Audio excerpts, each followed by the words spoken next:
তো বসুদেব মহারাজ যখন কৃষ্ণকে নিতে যাচ্ছেন তখনই নিয়েছেন, তুলেছেন। বসুদেবের গলায় তো সব বেড়ি, হাতে পায়ে গলায় সব বেড়ি, কারাগারের মধ্যে। কৃষ্ণকে নেওয়ার সঙ্গে সঙ্গে সমস্ত বেড়ি খুলে গেল। কি সিদ্ধান্ত হলো? এই জগতে বন্ধন মুক্ত করতে পারে একমাত্র কৃষ্ণ।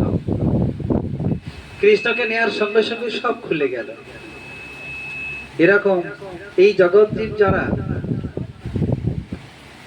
বন্ধন মুক্ত নয়, বন্ধনটা হচ্ছে আমাদের দুঃখ, দুঃখের বন্ধনে আমরা জর্জরিত। সেই কৃষ্ণ পাদপদ্ম যখনই স্মরণ করানো হয় তখনই দুঃখ থেকে সে মুক্তি লাভ করে। কৃষ্ণকে নিলেন, নেওয়ার আগে দেবকী স্তনামৃত পান করেই তবেই কৃষ্ণকে বসুদেবের কাছে দিয়েছিলেন। এটা শাস্ত্রে বলছে, অনেকে বলছে এটা না, না একদম না, শাস্ত্রে আছে। অতএব বসুদেব মহারাজ কৃষ্ণকে নিলেন। প্রচন্ড বর্ষা শুরু হয়ে গেল, যমুনা নদী কুলকুল করে বইছে, কি করে পেরোবেন বুঝতে পারছেন না। তখন একটা শিয়াল ওই যমুনা নদীর উপর দিয়ে খপ খপ করে পেরিয়ে গেল। এত জল কম তো জানতাম না, যমুনা তো জানি অনেক জল, একটা শিয়াল খপ খপ করে বেরিয়ে গেল। নন্দ মহারাজও সেই জায়গায় নেমে গেলেন। নন্দ মহারাজ জানছেন অল্প জল, শিয়াল বেরিয়ে গেল মানে অল্প জল, ও তো অল্প ছোট জিনিস। নন্দ মহারাজ আস্তে আস্তে যেতে লাগলেন। কৃষ্ণ আছে ধামাতে করে, যিনি বিশ্ব ব্রহ্মাণ্ডের মালিক তিনি ধামায় করে যাচ্ছেন। আর আমাদের সোফা না হলে পাছা ব্যথা করে, তাই তো সোফা।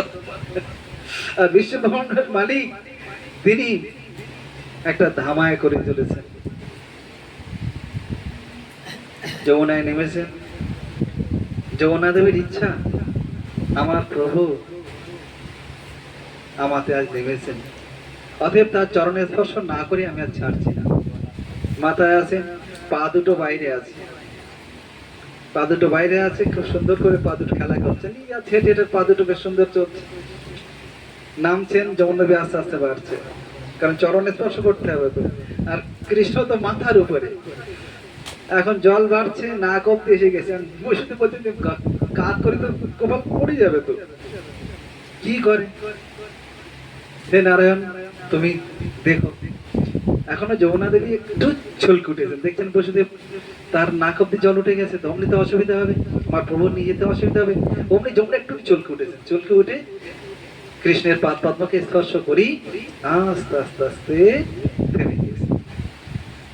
চললেন কৃষ্ণ বাবার মাথায় করে, সব শুয়ে আছে। আর কংসের কারাগারের দরজাগুলো খুলে গিয়েছিল যোগমায়ের ইচ্ছাতেই। এগুলো ইতিহাস খুব সুন্দর করে আছে, বুঝতে সব সিদ্ধান্ত আছে। ভগবানকে আশ্রয় করলেই এই জগতের মায়া তাকে ছেড়ে দেয়, আলোকে আশ্রয় করলেই অন্ধকার যেমন ছেড়ে দেয়, তাই তো ঠিক তেমন কৃষ্ণরূপ আলোকে যিনি স্পর্শ করেন বা তার ধারে যিনি যান, আমি যত আলোর ধারে যাব অন্ধকার তত আমার থেকে দূরে যাবে। ঠিক তেমন কৃষ্ণ যখনই বসুদেব কাছে এসেছেন অমনি দরজাগুলো খুলে গিয়েছেন, তার বেড়িগুলো খুলে গেছে। যমুনা নদী পেরিয়ে গেলেন। গোকুলে সব ঘুমাচ্ছেন। নন্দরানী এত কষ্ট হয়েছে তার প্রসব বেদনায়, তিনি অঘরে ঘুমিয়ে পড়েছেন। পাশে তার কন্যা শুয়ে আছেন, আর আরেক পাশে কৃষ্ণ শুয়ে আছে। এটা ভাগবতে প্রকাশ করেননি। বলেন ভাগবত প্রকাশ করেননি, তুমি কোথায় পেলে? বলে দেখো আলমারির মধ্যে গহনা আছে অনেক, ওই গহনাটা সবার সামনে বের করা থাকে না। থাকে? আমি বাড়ি গেলেই গহনা দেখতে পাই, কিন্তু যদি সেই বাড়ির মালকিন চাবিটা নিয়ে সব তোমার কাছে চাবি দিলে তুমি বুঝে পাবেন, ওই নাম্বারিং করতে করতে সময় বেরিয়ে যাবে, তিনি আর দেখা হবে না, কারণ নাম্বার করা থাকে তো। তিনি একটা চাবি, ওই 16খানা 20খানা চাবির মধ্যে একটা চাবি তিনি নক করে রাখেন, এই চাবিটাই ওখানকার, তিনি নিয়ে ডাইরেক্ট খুলে দেখাতে পারেন। কিন্তু আপনার কাছে দিলে আপনি চাবি চেক করতে করতেই পাগল করা হয়ে যাবে। আতি আমরা রাধেশ্যাম কথা আসতে, চলো দেখো এই পাথরগুলো বলেছি আমি সরাতে এখান দিয়ে, চলো আতি বস। বসুদেব মহারাজ যখন গোকুলে গেছেন তখন একদম নিশতি, কোনো সারা শব্দ নেই।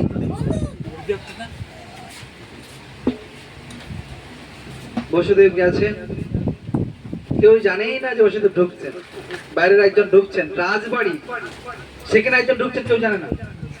কেউ এক যোগমায়ার বিশেষ লীলা, কৃষ্ণকে নিয়েছেন সেখানে, সেই যশোদাবীর পাত্রে কৃষ্ণকে রেখেছেন। এটাও সিদ্ধান্ত দিয়েছেন যে সেখানে ছিলেন নন্দনন্দন শ্রীকৃষ্ণই, যিনি যশোদার নিত্যপুত্র। বসুদেবকে সেটা দেখানো হয়নি, ওই ম্যাজিকশিয়ানের মতো।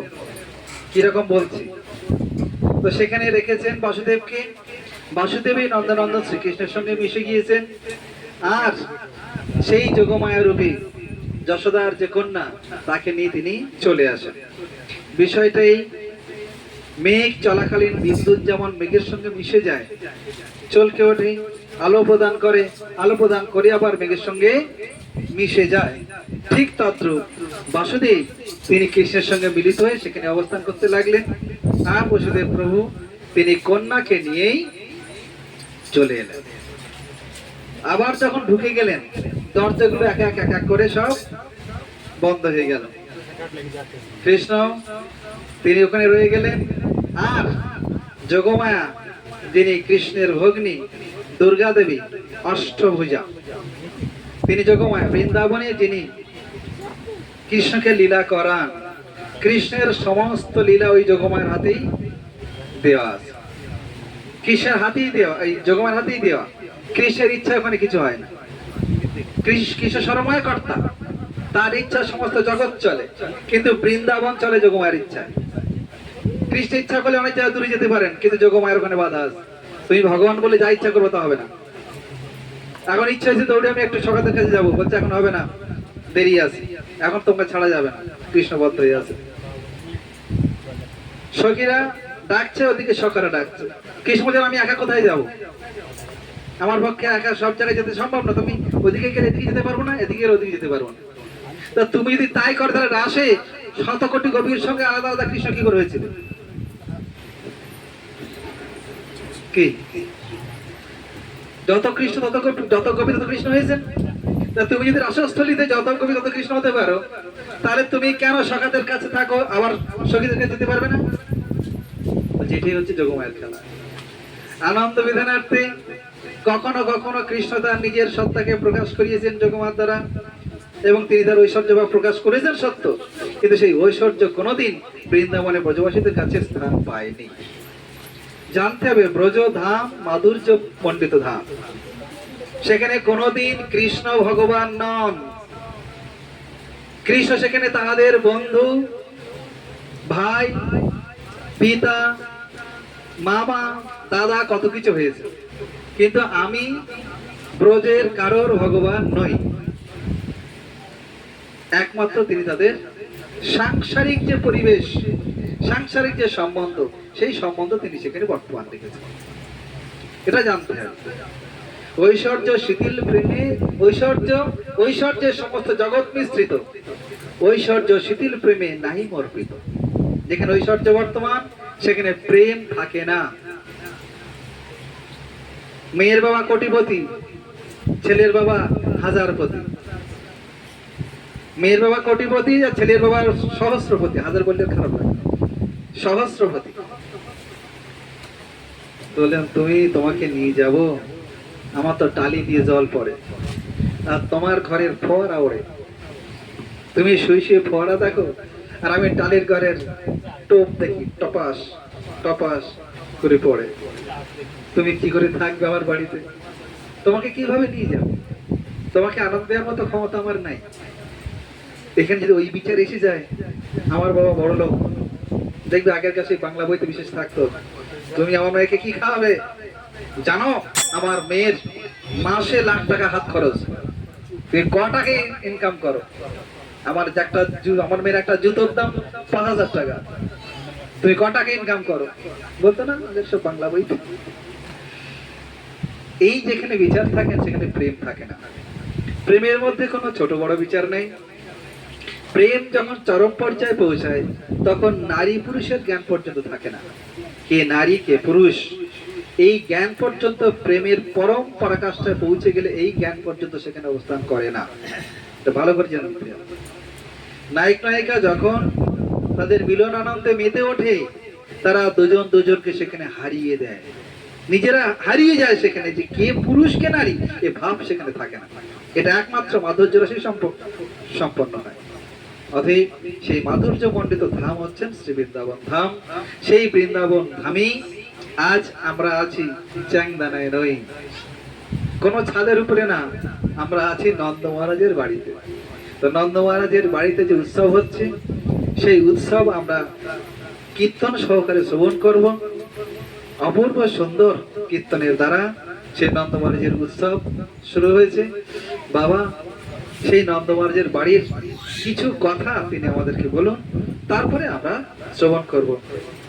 ও বাবা, তো হরে কৃষ্ণ, 12টা বাজে, কটা অব্দি টাইম দেবে জানি না, তুমি বলো একটু কিছু তারপরে। রাধেশ্যাম হ্যাঁ, গোবিন্দ নাম শ্রেষ্ঠম মনোভাতি সতীপুত্র মাত্র স্বরূপম রূপম তস্যাগতমর্ধরি মাথরিং গোষ্ঠবাটিম রাধা কুণ্ডঙ্গিরি অরমহম রাধিকা মধুয়াসাম প্রাপ্তদস্য প্রথিত কৃপা শ্রীগ্রন্থম নতস্মি নমস্ত্রী কাল সত্যায় জগন্নাথ সভিত্তা সভিত্তা সকল এখন থাকা ও ততগুলো লাগবে না, অতগুলো লাগলে কন্ট্রোল হয়ে যাবে। আলম্বিত ভূত কনকবরত সংকীর্তনায়িক পীতর কমলায় দর্শ বিশ্বম্ভর দ্বিজবর যুগধর্ম পাল বন্দে জগৎপ্রিয় করো করুণাবতার। কাহিনী শুনবো আমরা শ্রীমৎ ভাগবতের। শ্রীমৎ ভাগবতের বন্দনাটাও করি না এই সঙ্গে। পাদ যদিও প্রথম দ্বিতীয় তৃতীয় দুর্য কথিত দদরু না বিস্তত পঞ্চমেব ষষ্ঠ ভুজান্তরং দুর্যগলং তথন্য কণ্ঠস্থরাজন্য যদিও মুখার বৃন্দম দর্শন প্রফুল্লম একাদশে দশ ললাট ভট্টং শিরোপিতু দ্বাদশেব ভাতি তমাদিদেবং করুণানিদানং তমালবর্ণং শ্রীতাবতারং অপার সংসার সমুদ্র সেতু ভজামহে ভগবত স্বরূপম ভজামহে ভগবত স্বরূপম ভজামহে ভগবত স্বরূপম। গুরু গৌরাঙ্গ এবং ভক্তবৃন্দ, গুরুবর্গ সকলকে স্মরণ করি একসঙ্গে, সকলে করুণা প্রার্থনা করি। আজ 2-3 দিন ধরে আমরা কৃষ্ণের আবির্ভাব সম্বন্ধে কম বেশি শুনছি। তার মধ্যে অপার কথা যখন যেটা মনে পড়ে তখন সেটা বলি। এখন বলছি কৃষ্ণ জগতে অবতীর্ণ হয়েছেন। কালকে আমরা শুনেছি যে আমি সেই সমস্ত চেষ্টা করব যাতে মোর চমৎকার, আমি সেই সমস্ত চেষ্টা করব যা দেখে আমি নিজেই চমৎকৃত হব। তাই শুনছিলাম একটা পিলারে নিজের মূর্তি দেখে নিজে আলিঙ্গন করতে যাচ্ছে। বাচ্চা শিশুগুলো আয়নার মধ্যে নিজেকে ধরতে পারে কি? শিশুগুলো আয়নার মধ্যে নিজেকে দেখে, দেখে নিজেকে ধরতে পারে কি? পারে না। আয়নার মধ্যে শুধু নেই, কৃষ্ণ পিলারের মধ্যে নিজেকে দেখে ধরতে পারে না।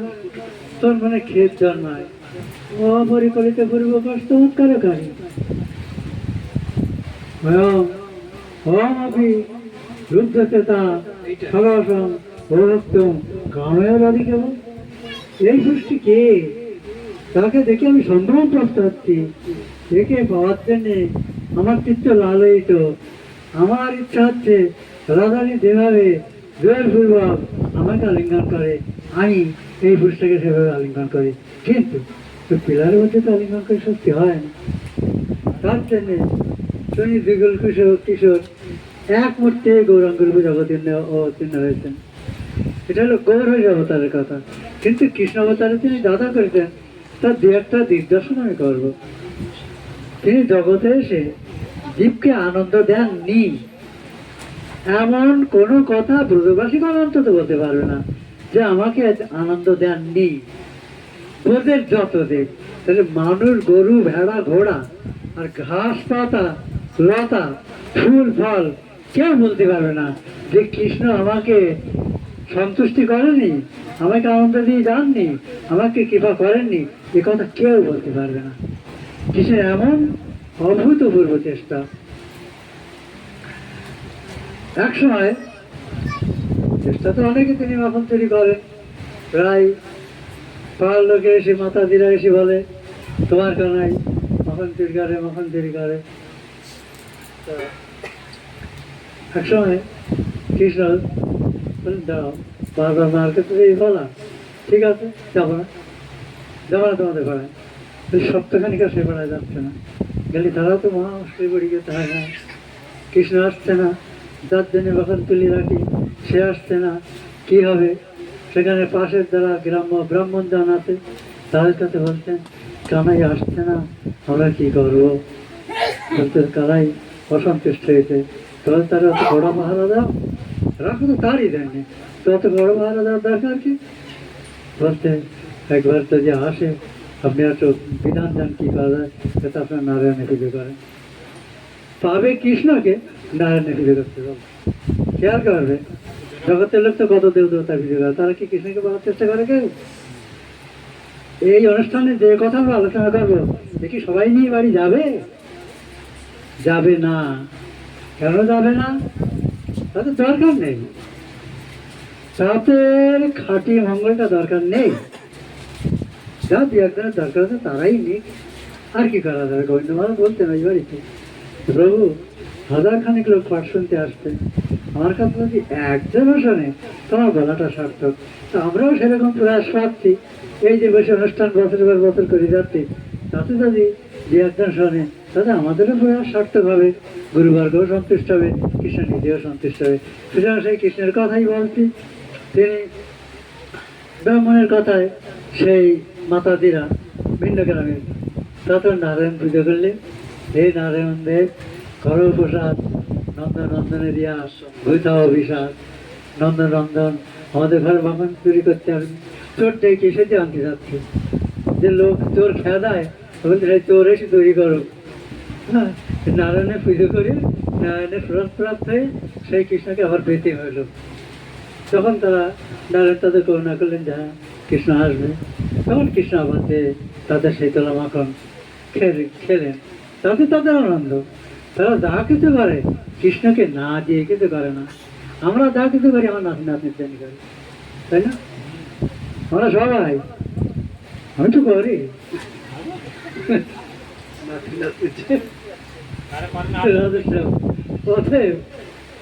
নাতনির জন্য করতে নিষেধ করতে নেই, কিন্তু আগে কৃষ্ণকে দিয়ে তাই করো, তবে ঠিক আছে। বাজার যখন করবে তখন বাজারটা কৃষ্ণের জন্য করবে, তিনি ঠাকুর ঘরে ভোগ দেবে, দিয়ে তখন নাতি নাতনিকে দেবে, ঠিক আছে। এমন টাইমে আত্মীয় এসে গেছে, তোমার বাড়িতে লোক খেতে বসে গেছে, ঠাকুর ঘরে সব নিবেদন করা হয়ে গেছে, আর লোক বসিয়ে দিয়ে সেই সময় একদম একখানা মিষ্টি নেই, তো সেও তোমার অতিথি, আজকে একটু লেট করেছে। এখন কি করা যাবে? ওই মিষ্টিটা নিয়ে তখনই তাকে তুলসী দেবে, বলে গোবিন্দ আয়ন গুরুদেব আয়ন, তাকে বসিয়ে সকলকে প্রসাদ দিতে তাকেও দেবে। ওই দ্রব্যটা প্রসাদে হয়ে গেল, যে দিতে তো হবে। তিনি এসেছেন, তিনি থাকবেন না, চলে যাবেন, তাহলে তার তো সুব্যবস্থা দেওয়া দরকার। এগুলো আমাদের পারমার্থিক বিধান আছে। অনেকে করেন কি, তারা ঠাকুর দেয় তুলি, কালকে দেবো ঠাকুরকে, আজ আমার ছেলে মেয়ে নাতি নাতিকে দেয়। মস্ত ভুল, এরকম ভুল দ্বিতীয়বার করে যেন করবেন না। যাক ঠাকুরের জন্য তুলে রাখি, ঠাকুর আমার আপন না, আমার নাতি নাতনি আপন, তবে তোমার কাজ দাও, তুই কাল খেয়ে হ্যাঁ, আজ আমার নাতি নাতনি দেবে, এসব ভুল। হ্যাঁ, পেট খারাপ পারবে, আর আমার কথা আমার সাথে দিতে হবে, এসব দরকার নেই। তো একদম এখন তো তৈরি করে, এবারে খুব বলাতে মানুষে কি করিয়ে তৈরি করে তো দেখতে হবে একটু। এই কাহিনী আমরা অনেকবার শুনেছি, কিন্তু এর নতুনত্ব কি আছে সেই দিকটা আমি তুলে ধরার প্রয়াস পাচ্ছি।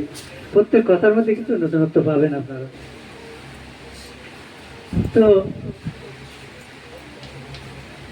মা যদি মন্থন করছেন, কৃষ্ণদেব বালক তো হয়তো না হামাগুড়ি দেওয়ার বয়স বা একটু তোলার বয়স, দেশে রোদ্দুর এই দড়ি দেয় লাঠিটাকে ধরে দিয়ে দিয়েছেন, দড়ি দিয়ে লাঠি পাক দেওয়া হয় মাখন তোলার জন্য, ওইটাকে গিয়ে ধরেছে বন্ধন দণ্ড। তখন মা ভাবছেন আমার ছেলে তো বুঝতে শিখে যায়, ছেলে সে আনা হয়েছে যে এইটা আটকে দিলে আমার খেতে তো অত খিদে হয়েছে, কাঁদে কাঁদে ওইটাকে ধরলে মা দিলে খিদেই দিয়েছে। তখন দণ্ড রেখে দিয়ে মা কৃষ্ণকে খেতে লাগালেন, তার নাম বেঁচে খেতে লাগালেন। ওই সময় তার সেই চল্লিতে দুধটা বানাচ্ছিল, দুধটা উতলে যাচ্ছে দেখে অতৃপ্ত কৃষ্ণকে তখনই রেখে দিয়ে দুধ থামাতে গেলেন। আর কৃষ্ণের তো রাগ হয়ে গেছে, আমি এক বাবার এক ছেলে, আমার তো ভাইটাই আমার সাথে হয় না, আমি খুব একাশাড়ি, আমার এক বাবার এক ছেলে, আমার বাদ দিয়ে তোমার দুধ সামলানো, দাঁড়াও। মা তো দুধ সামলাতে গেছে, আরে হাড়ির পাশে যোগ মেয়ার করলো না, একটা নড়ি পাথর পেয়েছিল, দিবিনি মেরি তার মধ্যে হাড়ির মধ্যে মেরে দিয়েছে, দিলে সে তো ভেঙে একেবারে সারা ঘরমা হয়ে গেছে। মা এইবারে তোমার ঠেলা দুড়িয়ে দেবে করে, ও তখন পালাচ্ছে, পায়ে তো ছাপ পড়ে যাচ্ছে, যখন যেখান দিয়ে পালাচ্ছে পায়ে ছাপ পড়ে যাচ্ছে। মা এসে দেখেছে এ তো উৎপাত কাণ্ড করে গেছে, বুঝতে পেরেছে কার কাণ্ড। মা তখন পায়ের ছাপ ধরে ধরে সেখানে দিয়ে যাকে সেই উদুখালকে ধাপ করেছে, ঝুড়ি করেছে, উদুখালের উপরে উঠে সেই শিকার থেকে মাখন নবনীতা ছিল পেড়ে খাচ্ছে, বাদকদেরকে দিচ্ছে, নষ্ট করছে, আর আমার আলাদা থেকে সেগুলো দেখতেন। এটা দেখার ইচ্ছা ছিল যে নাকি ওদের বাড়িতে চুরি করে, কেমন করে করে সেটা দেখতেন। দেখতেন যাবে না, রাধে শ্যাম আমার কথা হারিয়ে যায়। হরে কৃষ্ণ।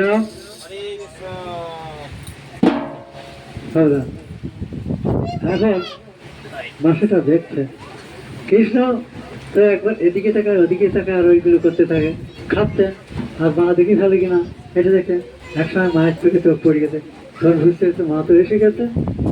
তখন মা কাছে কাছে লাভ মেরি পালিয়ে ছুটছে, আর কৃষ্ণ তোর জন্য সব করা, তুই খাবি খা, তুই বাদরগুলোকে দিচ্ছিস, তুই ছড়াচ্ছিস, নষ্ট করছিস, কার জন্য করা হয়, তা তোরা আজকে আমি ভাবছি বলি নিজে পিছনে ছুটলেন, একটা লাঠি হাতে ছুটলেন, তা ছুটলেন অল্প বয়স্ক একটা শিশুর সঙ্গে বয়স্ক মাতা, মায়ের বয়স 50 ঊর্ধ্ব, তিনি কি ছুটি পারেন লাগে বেশ অঙ্গ ভারী, আর কিছু তো চাপল, তার সঙ্গে ছুটি কি এই বয়স্ক জননী পারে? অনেক ছুটলেন, ধরতে পারলেন না। উপরে দেবতারা দেখছে, নারদ ঋষি দেখছে, সবাই দেখেন, কৃষ্ণ সবাই দেখেন প্রতিদিনকার। ঠিক বলছেন মা তার পিছনে ছুটছেন, তারা দেখছেন, তা ধরতে পারেন না। তার কেশ থেকে চুলের খোলা থেকে কবরের মালা খুশি পড়ে যাচ্ছে, গা ঘরমাক্ত হয়ে যাচ্ছে, কাপড়গুলো ঠিকঠাক থাকছে না, তবু তাকে ধরতে পারছেন না। এখন তারা প্রতিবেশিনী ছিলেন সমবয়স্কা, মা দশদার সমবয়স্কা, তারা একটু হাস্য করতে লাগলেন।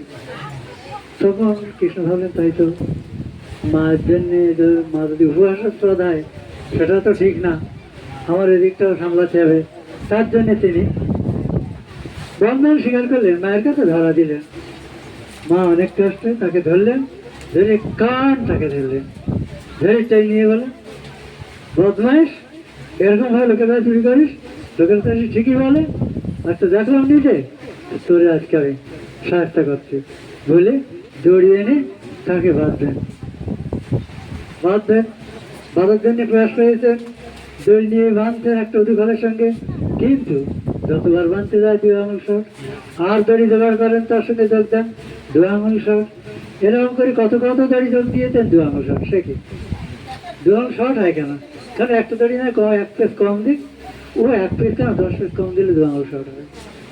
একটা কি ভক্তের শরণাগতি, আর একটা হলো ভগবানের করুণা। ভগবান করুণা করে ধরা দিলে ভক্ত পেতে পারে, তবে ভক্ত কখনো চেষ্টার গাফিলতি করবে না। যদি কোটিকালেও কৃষ্ণ ধরা না দেন, তাহলে কি আমরা রামচন্দ্র জীবন্তী শুনতে যাবো? কি মনে করো যে আমার কোটিকালেও তিনি করুণা করেননি। ধর ধর ধর ধর নাতে গেল ডাকলো, বাবা লোক নাতে করতে হবে। ও গেলি পরে দিয়ে দেয় একেবারে সব কিছু। ও কিছু দরকার নেই, এই করবো নাকি? তাহলে তুমি হবে বার বনিতা। বার বনিতা মানে জানো, যারা 12 পুরুষের মধ্যে গেল, তোমার একমতিত্বে স্থিতিগতি হয়নি, তুমি একনিষ্ঠ হওনি, কৃষ্ণ স্বতন্ত্র, তোমার কোনো করতেও পারো নাও করতে পারেন, তুমি মাত্র কেন যাবে? জগতের ঈশ্বর কৃষ্ণ, জেনাবাদে বাপ, পিতৃদ্রোহী পাতকের জন্মে জন্মে তাপ, এসব কথা কি শোনা হয়নি? একলা ঈশ্বর কৃষ্ণ, আর সব বৃত্ত যারে যেতে না যায় সে তৈরি করে নিত্য। সুতরাং মাতাকে বাঁধবেন, হাতে ধরে নিয়ে শাসন করতেন, তখন তো কৃষ্ণ মনে মনে ভাবতেন আজকে আমার কপালে ঘটেছে, আজ মা বোধ হয় ঘা না দিয়ে আমার ছাড়বে না। মনে মনে ভাবতেন, মা তো লাঠি নিতে পারে, কৃষ্ণ মাথা নিতে পারে, এই তো ঘুরে এই সাইডে চলে আসছে, যারা ফাঁকা মাথা আছে নিতে পারে, এরকম করে। মা তো লাঠি নিতে পারে, কি অসুবিধা, সরে আসতে আমি তো বুঝি না। প্রথমেই বলেছি আপনাদের যে আপনারা এদিকটা বুক করেন। এই রাস্তাটা খালি রাখতে হবে। চলে এসো দিকে, এখানে এই রাস্তাটা খালি রাখ, এই চাপ। হ্যাঁ দিক একটু। এইবারে কথা ডিস্টার্ব হলে আমাদের কথা সেই হারিয়ে যাবে। এবারে মা যত লাঠি দিতে পারে, আর কৃষ্ণ চোখ বুঝি এরকম করে পড়লো কোথায়, পিঠে ঘা পড়লো কোথায়, মা লাঠি দিতে পারে, আজকে মারতে পারে, পারে কি ওই কোমল আগে বা লাঠি হইতে পারতেছে, কোনো চোখ বন্ধ করি এরকম করে, তার মানে ঘা পড়লো বুঝি পিঠে। তো দেখলে না নিতান্ত ভালো ভয় পেয়েছে, লাঠিটা ফেলে যায় দিয়ে তাকে বাঁধলেন। এই যে সিনটা আমি দেখছি এতে ভিডিওতে দেখতাম, নিজে তার বলে গেছে, এ কি ব্যাপার, তাকে লাঠি করতে মারবো বলে ওর ভয়ে চোখ মুখ এরকম মাথান্তি করে দিচ্ছে, পিঠে পড়তেও পারে, আমার ভাবছে পিঠে আমার ঘা পড়লো বলছি। বন্ধন স্বীকার করলেন, করার পরে মা তো অন্যত্র কাজে চলে গেলেন। অবিলম্বে পাশে তো ছেলেরা আছে তার সমবয়স্ক, এই কারণ আয় খেলবি তো, খেলবো কি করে, আমার বেঁধে দিয়েছে তো, তোরা খুলি দে। মা বেঁধেছে আমরা করতে পারি, মা বেঁধেছে আমরা করতে পারি, কি করবে? সকাল যখন খুলে দিল না, তখন ও নিজের মতো নিজের ইচ্ছায় চলতে চলতে দেখলেন সামনে অর্জুন বৃক্ষদ্বয় নারদ গোস্বামী তারা অভিশপ্ত হয়ে নন্দ গোকুলে নন্দ মহারাজের পিছনে অবস্থান করছে। ভক্তবাক্য সত্যকারী নারদ ঋষি তাদেরকে অভিশাপ বা বর সব একসঙ্গে দিয়েছেন যে তারপরে ভগবান তোমাদেরকে উদ্ধার করবে। কৃষ্ণ দেখলেন এদেরকে উদ্ধার করতে হবে, তখন তিনি ওই বন্ধন অবস্থায় কোমরে তো তার উদুকল কি জানা আছে? আমরা মোড়া টুলি বসতাম, মনে আছে? মোড়া টুল, মোড়া দেও কি মনে আছে? বেতের বোনা মোড়া দেও কি, ওই রকম দেখতে উদুকল, তাতে ধান বানাতো আগের কাল লোকে, তার ধান বানতো, ওইটার সঙ্গে কৃষ্ণকে বেঁধেছে কোমরে। কৃষ্ণ তখন ওইটাকে টানতে টানতে নিয়ে ওই অর্জুন বৃক্ষদ্বয়ের মধ্যে দিয়ে প্রহার করলেন। বাধার কথা না, তবে যোগমায়াদেবের ইচ্ছাতেই তাতেই উদুফল বেঁধে গেল। আর কৃষ্ণ পরাক্রম প্রকাশ করছেন। আচ্ছা দড়ির এমন কি সমর্থ, দড়িটা তো কেটে যেতে পারত, তারপরে উদুফলটা তো ভেঙে যেতে পারত, কিন্তু না, ভক্তবাক্য সত্যকারী ভগবান, ভক্তের বাক্য সত্য করার জন্যে তখন দড়িতে অনুযোগের অবস্থা, আর উদুফলে যথেষ্ট সমর্থ। কাজে কৃষ্ণ তার কোমরের টান দিয়ে সে অর্জুন বৃক্ষ দুটিকে নির্বাচিত করলেন, বৃক্ষের মধ্যে থাকলেন কৃষ্ণ, দুই বৃক্ষের মাঝখানে কৃষ্ণ। শুনবেন কথার মধ্যে নতুনত্ব, সমস্ত কাহিনী অনেক আমরা শুনেছি, এর মধ্যে নতুন কথা কি আছে আমি সেটাই বলব। এখন সেই যে দুটো বৃক্ষের পতন শব্দে সারা বোধ কম্পিত উঠলো, কি জানি কি মহাবিপদ ঘটলো। তখন নন্দ মহারাজের বাড়ির দিক থেকে দলে দলে সব ছুটে আসলেন। নন্দ মহারাজ বাড়ি ছিলেন, তিনিও দূরে ছিলেন। পতন শব্দ শুনে তিনিও এলেন, এসে দেখেন এর মধ্যে যে কাণ্ডগুলো ঘটেছে সেটা পরে বলছি। এসে দেখেন যে বৃক্ষদ্বয়ের মধ্যে কৃষ্ণ আছেন, তিনি আপন মানে খেলছেন। নন্দ বাবা এসে তাকে খুলে দিয়ে কোলে তুলে নিলেন। কিন্তু এর মধ্যে যে ঘটনাটা ঘটেছিল সেটাই, নলকুমার মণিগিরি নল গোস্বামীর দ্বারা অভিশপ্ত হয়েছিলেন এই কারণে যে তারা অত্যন্ত ভোগপরায়ণ হয়ে দেবকন্যাদেরকে নিয়ে গঙ্গার মধ্যে রতিকালি চেষ্টা করছিল, বিভিন্ন ধরনের চেষ্টা, যুবক যুবতী তারা থেকে দলের মধ্যে যে সমস্ত চেষ্টা করে তারা সেটা করছিল। তারা এমনই ভাবতে ছিল যে নারদ গোস্বামী সেখান দিয়ে যাচ্ছিলেন তাদেরই মঙ্গলের জন্য, যে এদের তো একটু উদ্ধার করতে ওই জন্য গিয়েছিলেন, নইলে নারদ গোস্বামী সেখানে যাওয়ার দরকার ছিল না। গেলে পরে মহিলারা দেখলেন ঋষিমুনি আসতেন, তো তারা তাড়াতাড়ি বস্ত্র সংগ্রহ করলো, করে আবরণ করে নিল। কিন্তু ওই দুটো তারা বস্ত্রের ধারলো না, আরো মাতলামি শুরু করলো। তারা নারদ গোস্বামী 8 ঘন্টা চিন্তা করলেন। সে মানুষের ধর্মত্বতা এতই গর্বিত করে, এত অহংকারগ্রস্ত করে যে তার স্বরূপ ভুলে সে কি করে তার কোনো ঠিক নেই। এই ধন গর্ব থেকে জীবের পরম দুর্গতি সৃষ্টি হয়, অনন্ত নরকগতিতে প্রাপ্ত হয়। তার থেকে তাদেরকে বলি ভালো, যাদের ঘরে অন্ন নেই তাদের উপবাস ব্রত কীর্তি ইত্যাদি যথেষ্ট রূপে সাধিত হয়। যাদের ঘরে অনেক ভোগ আছে তাদের ব্রত ইত্যাদি শুদ্ধ রূপে সম্পাদন হয় না। সুতরাং যাদের অর্থ নেই তাদের এক প্রকার তপস্যাই চলছে। খেয়াল করবে, নতুন নতুন কথা বলছি। যার ঘরে অর্থ নেই সে একাদশীর ব্রতটা নির্জলা করতে পারে, এটা তার তপস্যা হয়ে যাচ্ছে বিনা চেষ্টায়। এগুলো আমরা গ্রন্থে পাচ্ছি। একটা অনেক ধনী লোক এই তপস্যার ফল প্রাপ্ত হবে না, সে তো পেট পুরি সারাদিন রাত খাবে, সেও ব্রত করছে একাদশী, আর এই গরিব লোকটাও করছে, কেউ দূরের ফলা খাওয়াবে না, নির্জলা করেছে, ও একেবারে সম্পূর্ণ ফলটা প্রাপ্ত হবে। আর এ যৎ কিঞ্চিত পাবে, যৎ কিঞ্চিত। অতএব জানতে অজান্তে আমাদের অনেক স্বীকৃতি হয়, কিন্তু জেনে শুনে করলে স্বীকৃতিটা খুব ভালো হয়, না জেনে করলেও হয়। তার ফলে আমরা ক্রমশ উন্নতির দিকে যেতে পারি। যাই হোক, সেই দুইজন নারদ গোস্বামীর কাছে অভিশপ্ত হলে যে তোরা তো আদিমাত্র হয়ে গেছিস, যা তোরা বৃক্ষ দিয়ে প্রাপ্ত হয়।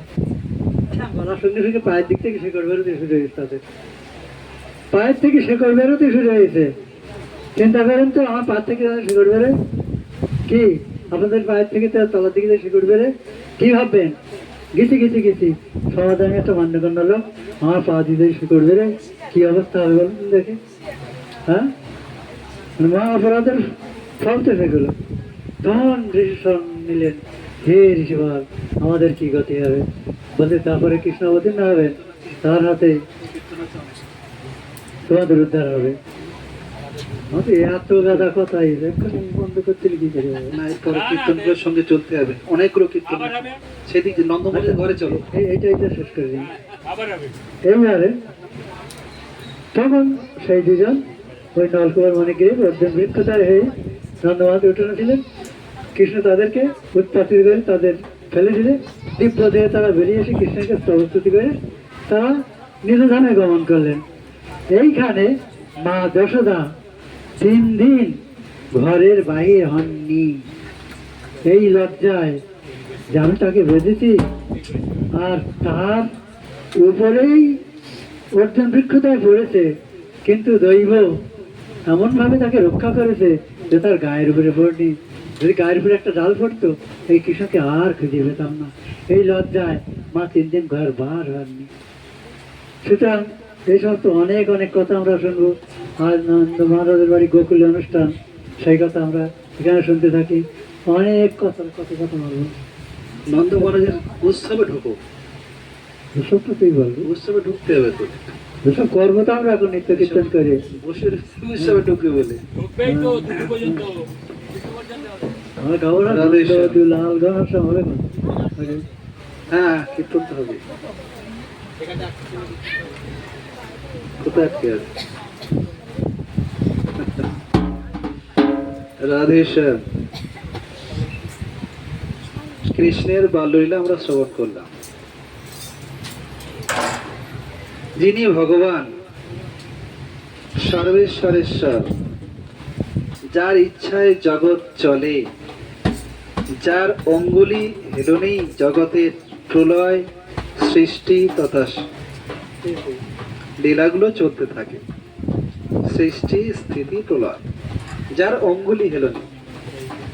আজ তিনি যশোদার জ্যৈষ্ঠীকে ভয় পেয়ে কম্পিত কলেবরে দৌড়ে বেড়াচ্ছেন।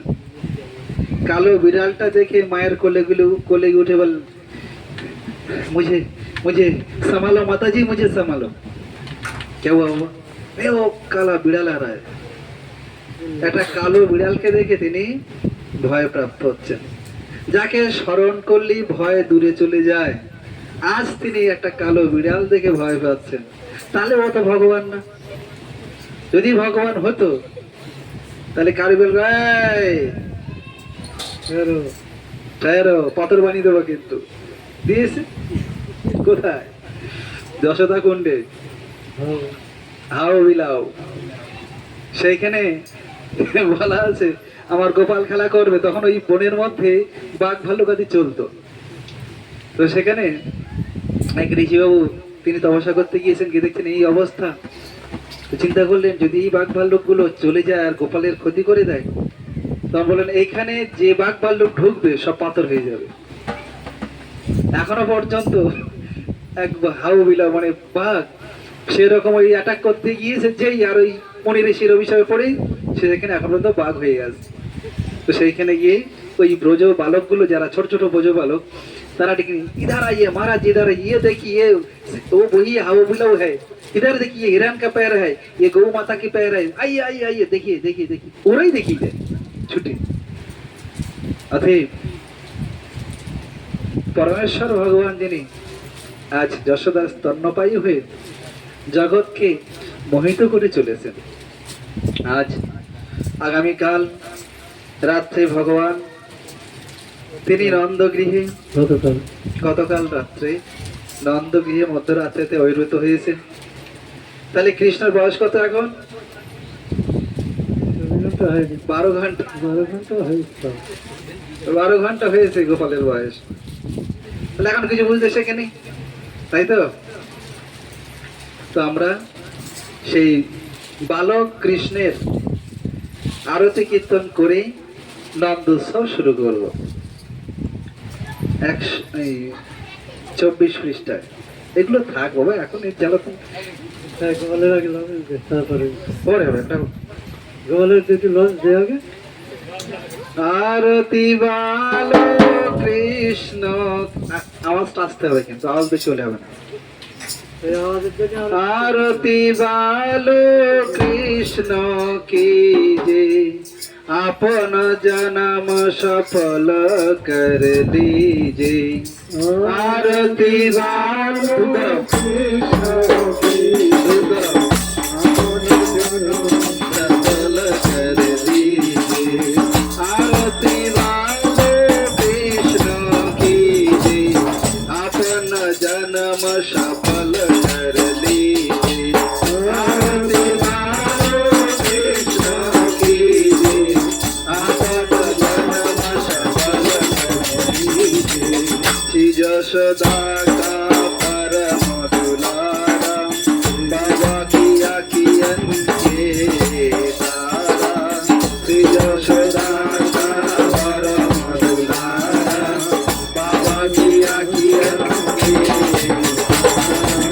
गोपियों के प्राण से प्यारा, इस पर प्राण न सवर कीजिए। गोपियों के प्राण से प्यारा, इस पर कीजिए। आरती बालो कृष्ण की, आरती बालो कृष्ण की, अपन जन्म सफल कर दीजिए। अपन जन्म सफल कर दीजिए। बोलो दाऊ को छोटे भैया, कनुआ कोई कोई बोले मैया। बोले दाऊ को छोटे भैया, कनुआ कोई कोई बोले मैया। परम मोदित बोले तो चलैया, अपन सरल सदीन को दीदी। परम मोदित बोले तो चलैया, अपन सरल सदीन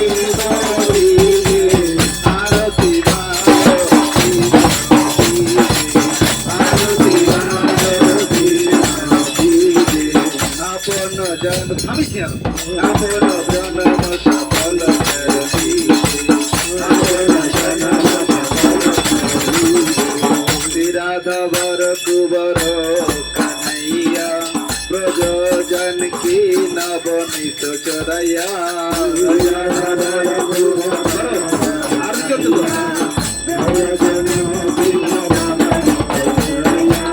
विगत ही मन ले तो चुराइया ये तो विधान में भर लीजे विगत ही मन ले तो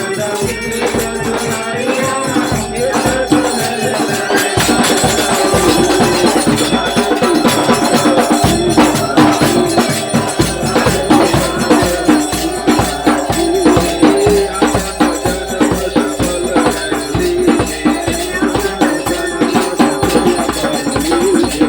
तो तोरी बोलन मधुर सुहावे श्रवण मत सुखावे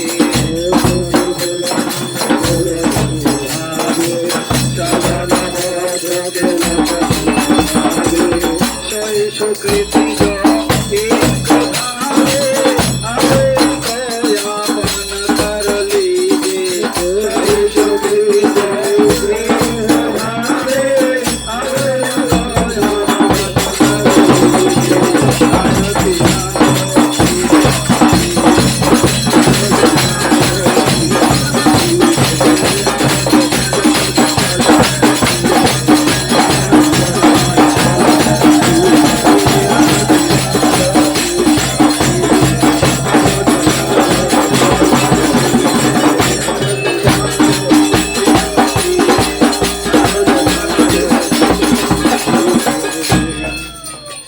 লাইন একসঙ্গে করে ইকোটা সামনে বাড়াতে হবে।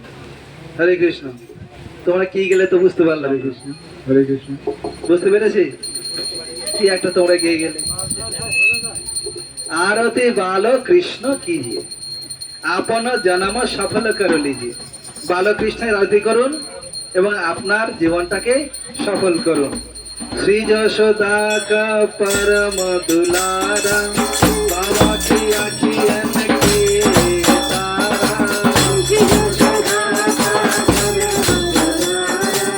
तारा बाबा की आँखियाँ में तारा गोपियों के प्राण से प्यारा ईश्वर प्राण तार की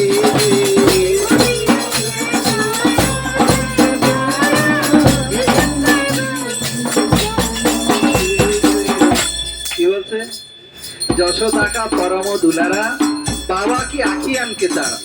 যশোদার পরম দুলারা পরম আদরের এবং নন্দ বাবার চোখের তারা আর গোপীকে প্রাণ সে প্যারা গোপীদের প্রাণের থেকেও প্রিয়। ঈশ্বর প্রাণ নৌসাবর কিজি এই যে বালো কৃষ্ণ তার প্রতি প্রাণটা দিয়ে তাকে আপন করে নাও।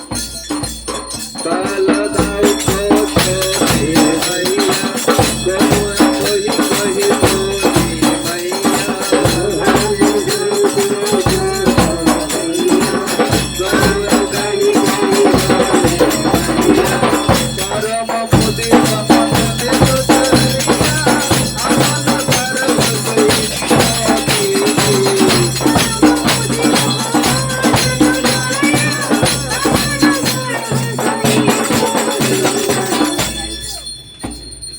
বলো দাউকা ছোটে ভাইয়া বলদেবের ছোট ভাই কানুয়া কহি কহি বলে मैया ए कान्हा इधर आ कान्हा कहाँ गए इधर आ बाबा इधर आ कानुआ कोई आगे तो आगे कानुआ कही कही बोले मैया ठीक है রাখুন আপন পরম মোদিত মন লে তো চোরাইয়া।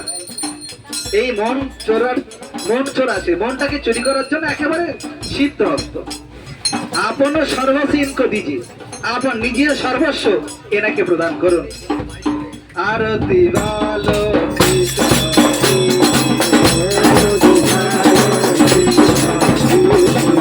আপন জন্ম সফল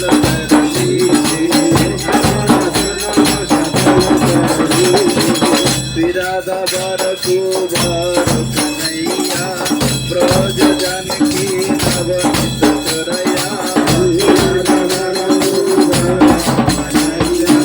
ब्रज जानकी नवनीत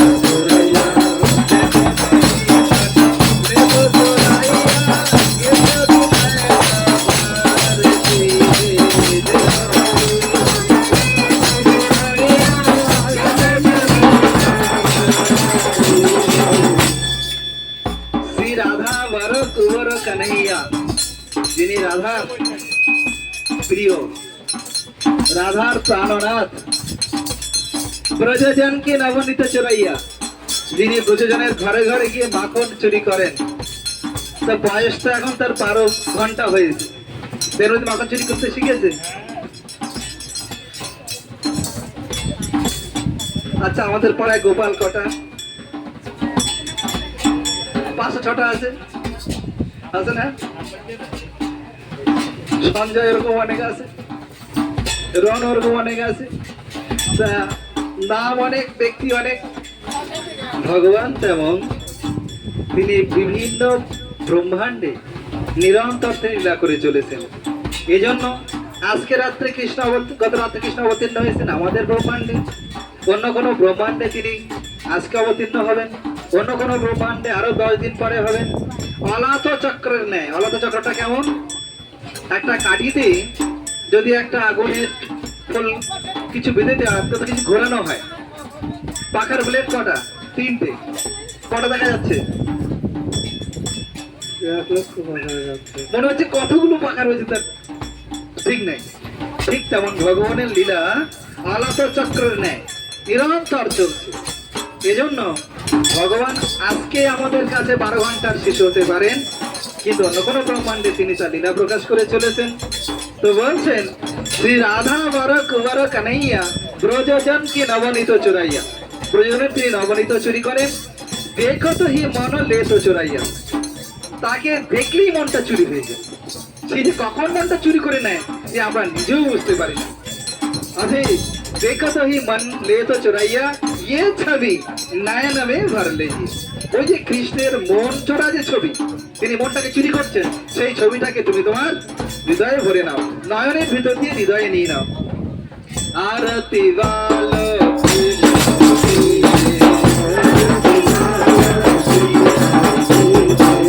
আপন জনম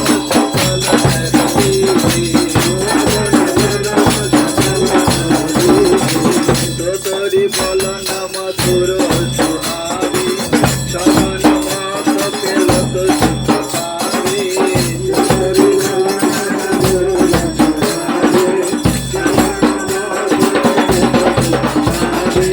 শৈশবে দিলে এই কথা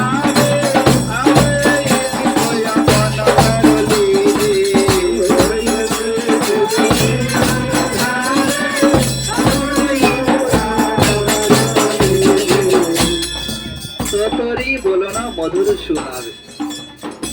একটু বড় হয়ে গেলে বাবা বলে, তার আগে পাপা পাপা। আমরা বৃন্দাবনের পরিক্রমায় আছি, তো গাড়ি নিয়ে যাচ্ছে, গাড়িটা ওই খানাখন্দ আছে বেশ ভালো। আসলে বাড়ির সব গরু ভর্তি, তো গরু স্নান করানো জল, চোনাগুলো যাচ্ছে, গোবরগুলো এখান থেকে বয়ে চলছে, আর গাড়িগুলো যেতে অসুবিধা হয়। তো ওই ব্রজবাসীর যে বালকগুলো, তারা ওই স্টেপ বাই স্টেপ আছে।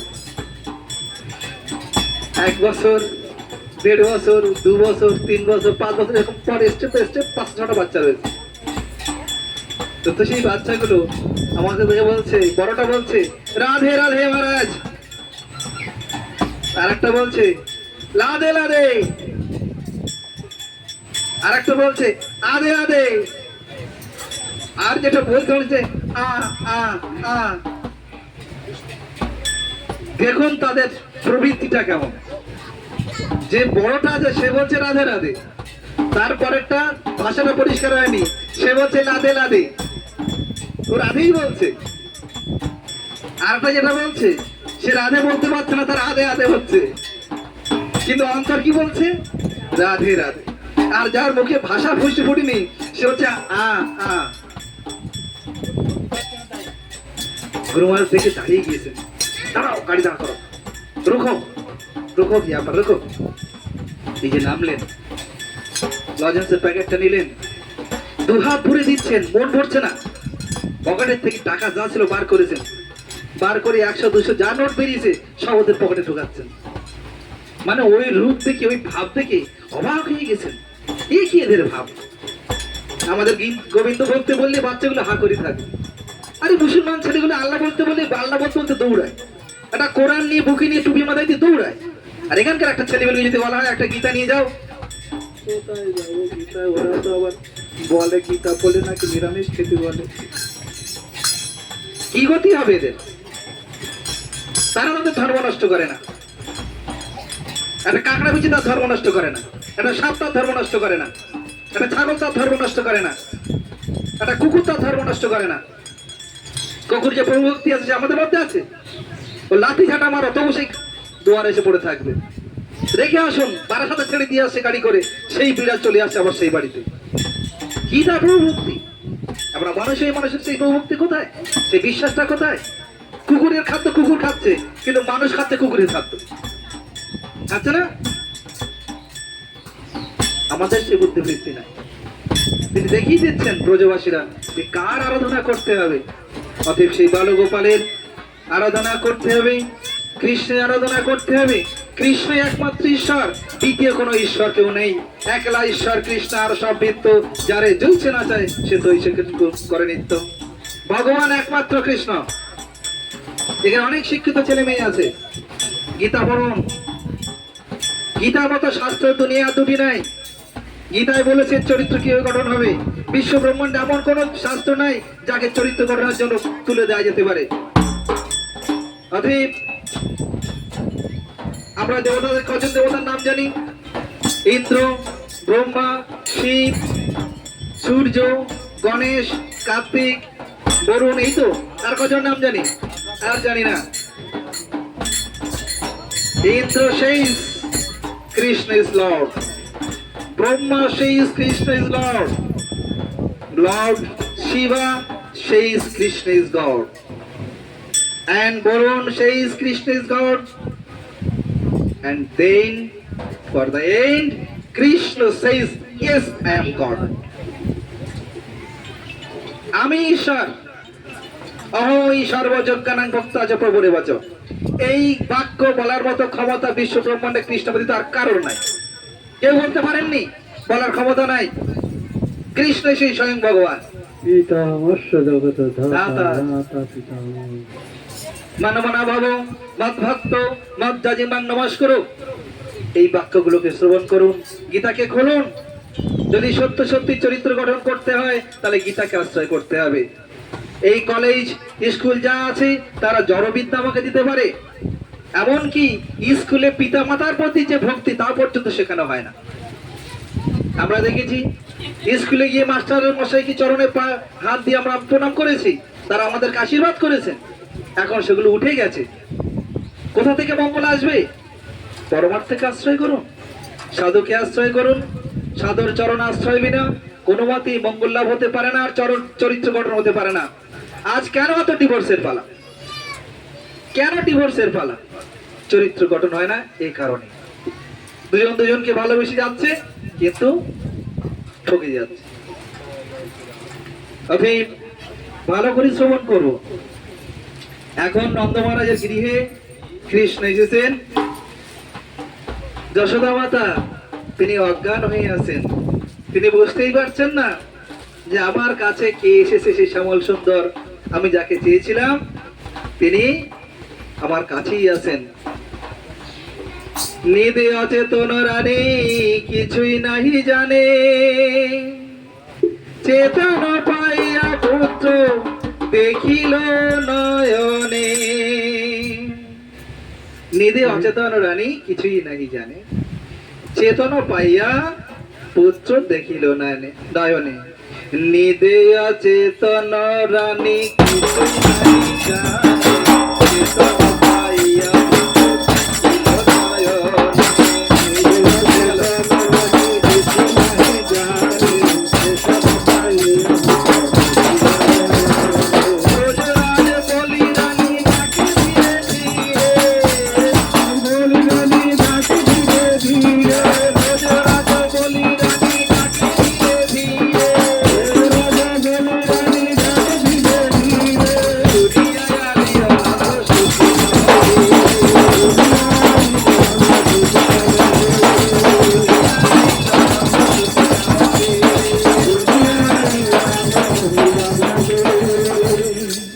ভেঙে না বললে বুঝতে পারবে না। নিদে অচেতন রানী কিছুই নাহি জানে, চেতনা পাইয়া পুত্র দেখিল নয়নে। ব্রজরাজ ব্রজরাজ ব্রজরাজ বলি রানী ডাকে ধীরে ধীরে। ব্রজরাজকে ডাকছে, নন্দ মহারাজকে, হে ব্রজরাজ শুনুন। শুনিয়া আইল নন্দ সুতিকা গৃহে। কাল বলছিলাম না সুতিকা গৃহ, যারা বৃন্দাবনে গেছেন কজনের ভাগ্য জুড়েছে আমি জানি না। যশোদা মাতা যেখানে কৃষ্ণকে প্রসব করেছিলেন সেই সুতিকা গৃহ নন্দ গোকুলের ওই ঘরের পেছনেই বর্তমান। ওখানে সব জায়গায় সবাই নিয়ে যায় না বা সবাই জানেও না। সেখানে চলে গেলেন। হরল জ্ঞান দেখি আপন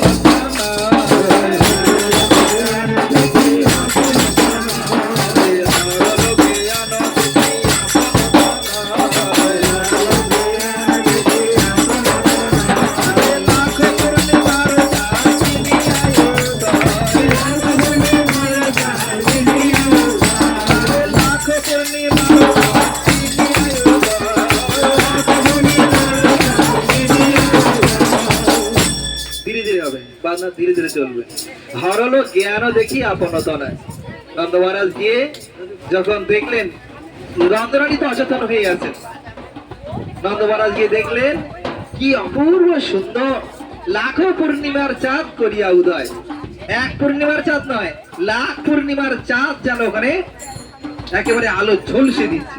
লাখো পূর্ণিমার চাঁদ জিনিয়া উদয়। উপানন্দ অভিনন্দ সুনন্দন একে একে আসি সবে পুরিল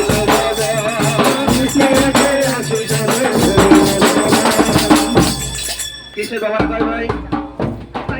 বলো খোঁজ রেখে আমার লাভ। আমার বাবার কয় ভাই তাই বলে গিয়েছি। কৃষ্ণের বাবারা কয় ভাই? 5 ভাই। কৃষ্ণের বাবা হচ্ছে মেজো, উপরে দুটো নিচে দুটো। উপরের যারা তাদের নাম উপানন্দ অভিনন্দ, মাঝখানে নন্দ মহারাজ, তারপরে সুনন্দ নন্দন। সেজু আর ন, তাই তো? সেজু আর ছোট, মাঝখানে হচ্ছে ন। যাই হোক অবশ্যই তোমরা করো আমার সাথে। উপানন্দ অভিনন্দ সুনন্দ নন্দন নন্দ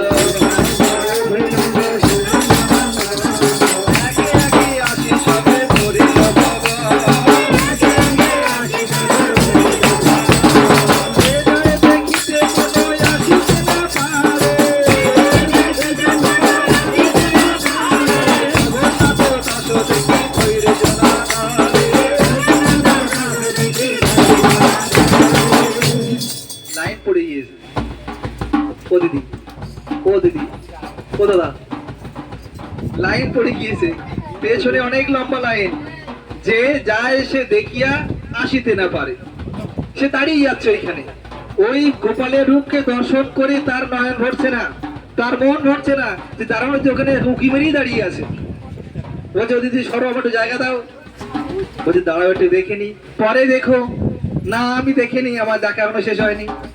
অতএব যে যায় দেখিতে পুনঃ আসিতে না পারে, জগন্নাথ দাস দেখি ধৈর্য না ধরে।